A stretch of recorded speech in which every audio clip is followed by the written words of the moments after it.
unbearable weight of massive talent. Who doesn't love a good Nicolas Cage celebration? I'm here for it, man. Yeah, we got this new film here with Nicolas Cage playing Nicolas Cage as himself. Yeah, I mean, we've kind of seen this in the past. Self-aware movies, actors playing themselves. Most recent, I think you can say, This Is the End, with all those comedians and just Seth Rogen, his crew. Yeah, I mean, we got this movie here with Nicolas Cage starring as himself. It's pretty much a celebration of who he is and his career. And I like the idea of how they pretty much pitched this movie to you in a sense. He's kind of playing himself, a caricature of himself, right? Kind of down on his luck because of his recent choices of movies. He just doesn't get any parts that the parties that he wants to do. He's not getting the calls. He's not, he needs some money, and it's really interesting seeing that for an actor to do that, kind of really aware of the fact that, hey, I've made some bad choices in my career, and I'm here to kind of expose that, or in a sense, have fun with that. Here's the thing with Nicolas Cage. I'm a huge fan of Nicolas Cage. Obviously, not a lot of what he's done is good, and we all kind of know that. He's done movies where they're almost. I mean, he had a stretch in his career where he was great, Oscar winner, doing great action, fun movies, and then he had that other stretch of like, what's going on here, and I kind of, and for him to do this, I think it's very interesting to see that he's willing to play a caricature of himself and just kind of have fun with the idea that, yeah, I mean, he's had bumps in his career and he's kind of playing it over the top a little bit, but I find it very interesting, and even the fact that he's done movies like recently where he's kind of finally a renaissance of Nicolas Cage, I guess you could say, with Mandy and Color Out of Space, Pig, he's done these good movies, and especially with his past, he's ruined one of the greatest horror movies of all time with The Wicker Man. I mean, he did The Wicker Man, and he did it horribly.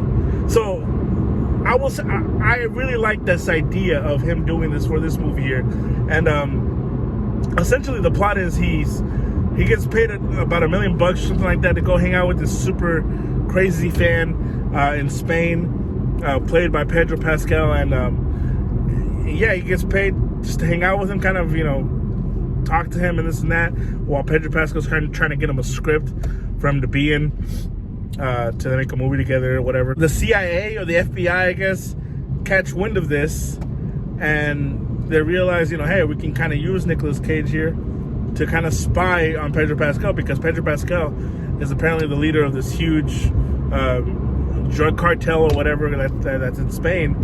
And so this is your plot. And I thought everyone else around in the film here was pretty good. The side characters, the two girls that play, Nicolas Cage's daughter and his wife, or his ex-wife. You have Tiffany Haddish in this.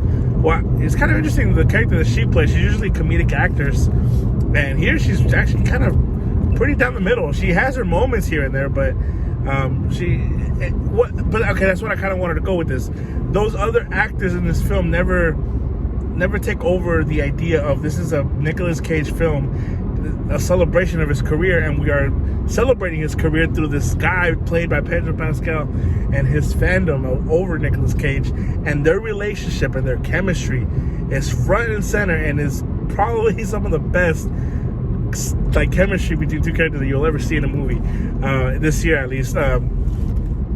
This movie's at its best when it's following these two guys around. Really, you see their friendship and the camaraderie that they have with each other, and kind of there's some couple scenes where they're just goofing around.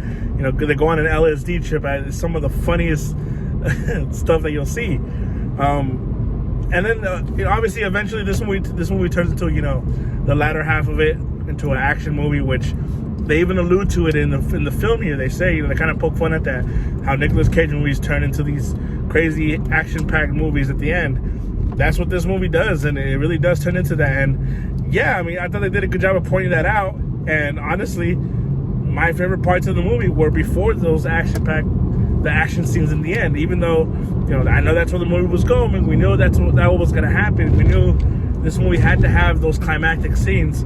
The best part of this movie is the chemistry between Nicolas Cage and Pedro Pascal, and that really it really is. But overall, the action never hurt it. I thought it ended pretty nice, and honestly, it wrapped up a movie that I really, really enjoyed, and I thought it was great. I had not just a good time, I had a great time watching this movie.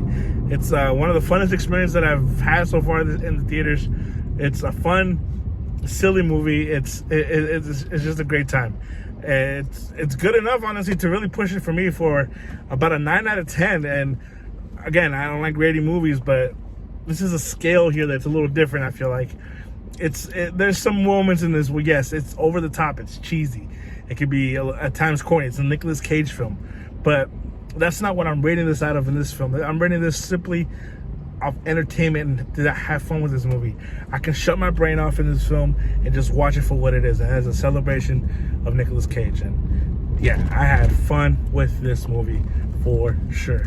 But yeah, that's my review. 9 out of 10. The unbearable weight of massive talent. Yeah, go check it out, man. I think this is a movie that we need to support, and I feel like there's a few movies that are out right now that I'm for sure gonna support. I for sure want to go watch.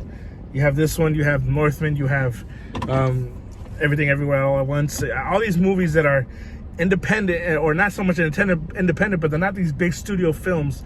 And it's funny how people complain that Hollywood isn't unique anymore. They're not doing anything new. Well, here we have something fresh, man. So go support it. Go check it out. Follow my channel. Like my stuff. Like my video.